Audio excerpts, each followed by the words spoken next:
Hi மக்களே, எல்லாரும் நல்லா இருப்பீங்கன்னு நினைக்கிறேன். நானும் நல்லா இருக்கேன். இன்னைக்கு நம்ம ஒரு மூவி பார்க்க போறோங்க. ஆக்சுவலி இந்த மூவி ரிலீஸ் ஆகி செம்ம பிளாக் பஸ்டர் ஹிட்டான ஒரு மூவி தான். நேத்து ரிலீஸ் ஆயிருக்கு. ஃபேன்ஸ் எல்லாம் சும்மா வைப்ல இருக்காங்க எல்லாரும். ஸோ நாம பார்க்க போற மூவி கண்டிப்பா எல்லாருக்கும் தெரிஞ்சிருக்கும். ஏகேவோட 50th ஃபிலிம் ரிலீஸ் ஆயிருக்கு, மங்காத்தா. ஸோ இந்த மூவி பற்றி பார்த்தீங்கன்னா ஆல்ரெடி நான் சொன்ன மாதிரி இது வந்து செம்ம பிளாக் பஸ்டர் ஹிட்டுங்க. 100 days இதெல்லாம் வச்சு இது பண்ணியிருந்தாங்க. அதை பற்றி சின்ன சின்ன சுவாரஸ்ய தகவல்கள், அது போக எப்படி ரீரிலீஸ் போச்சு அப்படிங்கிறத பார்ப்போம்.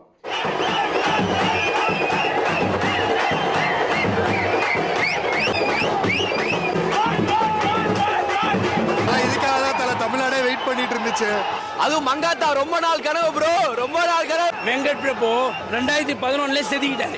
படம் வந்து ஃபுல் பிளாஸ்டிக். சத்தியமா சொல்றேன், தமிழ் சினிமா வரலாற்று எதிர்பார்த்த ஒரு ரீரிலீஸ்னா மங்காத்தா தான். மங்காத்தான்றப்ப ரொம்ப மாஸ் செலிப்ரேஷனா இருக்கு. ஆனா இங்க வந்து பார்த்தா ஒரு ரீரிலீஸ் மூவி மாதிரியே இல்ல. நியூ மூவிஸ் கூட இந்த அளவுக்கு ஒரு ரிசப்ஷன் இருக்குமான்னு தெரியல. 25 minutesல 5000 டிக்கெட் சோல்ட் ஆச்சுன்னு பார்த்தோம். இட் கோனா பி ரீரிலீஸ்ல this gonna be record. Mankatha மரியாதை தலைகெத்தி எப்பயுமே குறைய. ஃபர்ஸ்ட் பார்த்தீங்கன்னா இந்த மூவி வந்து ஏகே சாரோட 50th மூவி செலிப்ரேஷன் கண்டிப்பாக இருக்குன்னு எல்லாத்துக்குமே தெரியும். அப்படி தான் இந்த மூவி வந்து இருந்துச்சு. ஸோ இந்த மூவியில் பார்த்தீங்கன்னா ஃபஸ்ட்டு வெங்கட் பிரபு அவர் தான் அந்த டைட்டில் டீசர் அப்படிங்கிறத வந்து கொண்டு வந்தாங்க. இந்த படத்தோட டைட்டில் டீசர் மங்காத்தாடாங்கிறது வந்து அஜித்தை வச்சு ஒரு கன்னு, அந்த மங்காத்தா அந்த கேம், அந்த மாதிரியெல்லாம் வச்சு என்ன கேம் விளையாடுற மங்காத்தா அப்படிங்கிறத கொண்டு வந்தார். அதுக்கப்புறம் தான் அது ட்ரெண்ட் ஆச்சு. மங்காத்தாடா இது ஒரு விஷயம். அடுத்து பார்த்தீங்கன்னா கேஸ்டிங் பார்த்தீங்கன்னா வெங்கட் பிரபு வந்து ஃபர்ஸ்ட்லேருந்து இப்போ வரைக்கும் பார்த்தீங்கன்னா அந்த சென்னை பாய்ஸோடையே வச்சு வருவார். ஆனால் அங்கேருந்து மாறி ஒரு பெரிய பிக் ஸ்டாரை வச்சு இந்த படத்தை வந்து மேக் பண்ணியிருப்பாரு. அதுவும் எப்படின்னு பார்த்தீங்கன்னா ஏதோ சம் கார் வாங்கிட்டு அந்த காரை வந்து டின் விடுறதுக்காக போயிருக்காரு. அப்போ வந்து கால் வந்துருக்கு கேட்டிருந்து. ஸோ இந்த மாதிரி கதை இருக்குது அப்படின்னு சொல்லும்போது அவர் ஓகே, நெகட்டிவ் ஷேடில் எனக்கு வேணும், ஹீத் லெஜர் மாதிரி வேணும் அப்படிங்கிற மாதிரி கேட்டிருப்பார் போல். அதை வந்து அக்செப்டபிள் ஆகி அது பெருசாகி தான் இந்த படத்தை வந்து மேக் பண்ணியிருக்காங்க. ஸோ அப்படி உருவானது தான் மங்காத்தா. அதுக்கு அடுத்து பார்த்தீங்கன்னா இன்னொரு biggest star Arjun action king. So action king சொல்லும் போதே ஒரு மாதிரி வைப்பாக இருக்கு. ஏன்னா படத்தில் வந்து அஜித் சார் வந்து எப்போ பாரு அந்த ஃபோன் கான்வர்சேஷனாக இருக்கட்டும், கடைசி அந்த ஃபோன் கிளைமேக்ஸ் கான்வர்சேஷனாக இருக்கட்டும், ஆக்ஷன் கிங்னு அவரோட வாய்ஸ் சொல்லும் போது இன்னமும் சூப்பராக இருந்துச்சு அந்த மூவிக்கு. ஓகேங்களா. அப்புறம் ஹீரோயின். ஸோ இந்த படத்தில் 4 பேர், த்ரிஷா, லக்ஷ்மி ராய், ஆண்ட்ரியா அண்ட் அஞ்சலி, இவங்க 4 பேர் இருந்தால் எல்லாருமே ஈக்குவல் ஸ்பேஸ் தான், இல்லைன்னு சொல்ல முடியாது. எல்லாருக்குமே ஈக்குவல் ஸ்பேஸ் தான். எல்லாருமே அவங்க கொடுத்த வேலையை நீட்டாக செஞ்சுருக்காங்க. அதுக்கு அடுத்து பார்த்தீங்கன்னா ஆக்சுவலி இந்த படத்தில் வந்து அஜித் அர்ஜுன் தான் ஹீரோ, ஓகேவா மேக்ஸிமம். பட் இதையும் தாண்டி ஒருத்தர் நடிச்சிருக்காரு, இதையும் தாண்டி ஸ்க்ரீன் ஸ்பேஸ் கொடுத்துருக்காங்க அப்படின்னா வைபவுக்கு தான். ஓகேங்களா. ஏன்னா அவர் வந்து ஃபுல் எல்லா ஃப்ரேம்லேயுமே அவர் இருக்கிற மாதிரி தான் காமிச்சிருப்பாங்க. அவருக்குன்னு ஒரு தனி ட்ராக் அஞ்சலி அவங்க கூட ஓடிட்டுருக்கும். அவருக்குன்னு ஒரு தனி சாங் வேறு இருக்குது. ஆக்சுவலாக இது AK50, அவருக்குன்னு ஒரு தனி சாங் வேறு வச்சு வெங்கட் பிரபு வந்து எல்லாருக்குமே அந்த ஸ்க்ரீன் ஸ்பேஸ், வைபவ் மட்டும் இல்லை, பிரேம்ஜியா இருக்கட்டும், பிரேம்ஜி வரும்போதெல்லாம் அதகலமாக இருக்கும். மனுஷன் படிச்சதுலேயே உருப்படியான 2 விஷயம், ஒன்று சரக்கா, இன்னொன்று முறுக்கா. ஹேக்கராக வேற வராரா, செம்மையாக இருக்கும். அப்புறம் மகத்தா இருக்கட்டும், அஸ்வினா இருக்கட்டும், இவங்க எல்லாத்துக்குமே ஒரு கம்பைன் ரோல் நீட்டாக ப்ரெசென்ட் பண்ணியிருக்காங்க. அண்ட் முக்கியமான பில்லர் இந்த மூவிக்கு பார்த்தீங்கன்னா நம்ம யுவன் தாங்க. பிஜிஎம் இப்போவுமே சில பேரோட காலர் டியூன், சில பேரோட ரிங்டோன் பார்த்தீங்கன்னா அந்த பிஜிஎம் தான் வச்சுருப்பாங்க. அதையே வெரைட்டியாக கொடுத்து படத்தை மாஸ் எலிவேஷன், ஏற்கனவே ஏகே வந்து மாஸ் தான், அதை வந்து எலிவேட் பண்ணி பீக் எலிவேஷனில் வச்சு கொடுத்துருப்பாரு.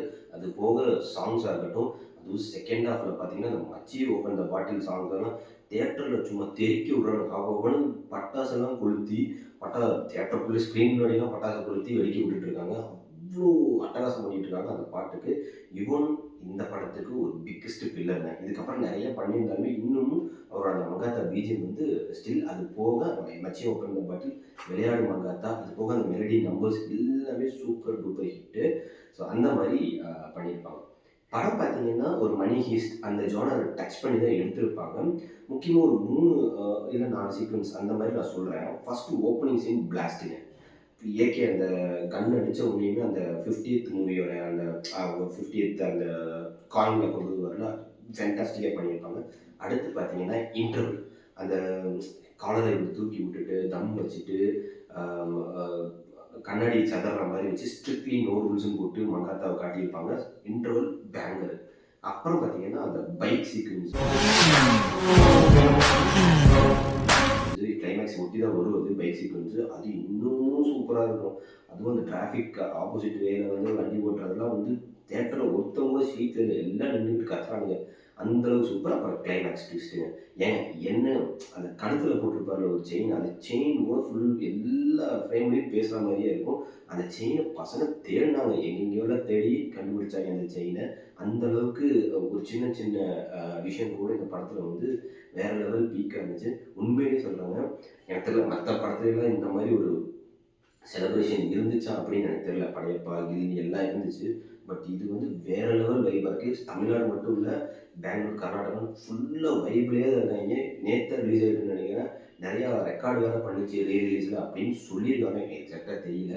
பட் செம்ம செலிப்ரேஷனுங்க மங்காத்தா.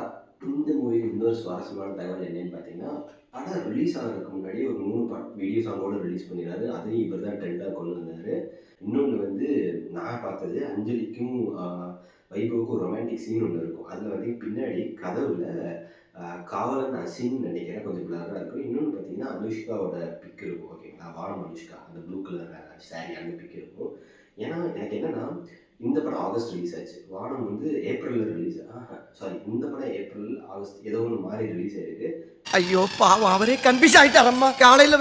அதை வந்து அந்த பிக்ஸை வச்சுருப்பாங்க. ஓகேவா, ட்ரை பண்ணி பாருங்க. ஒரே விஷயம் இருந்தீங்க வானம் வந்து ஏப்ரல் 29. ஆமாம், பின்னாடி வந்து வானமும் காவலனோட வச்சுருப்பாங்க. மங்காத்தில் வந்து ஆகஸ்ட் ரிலீஸ் ஆயிருக்குங்க. நல்ல மூவி.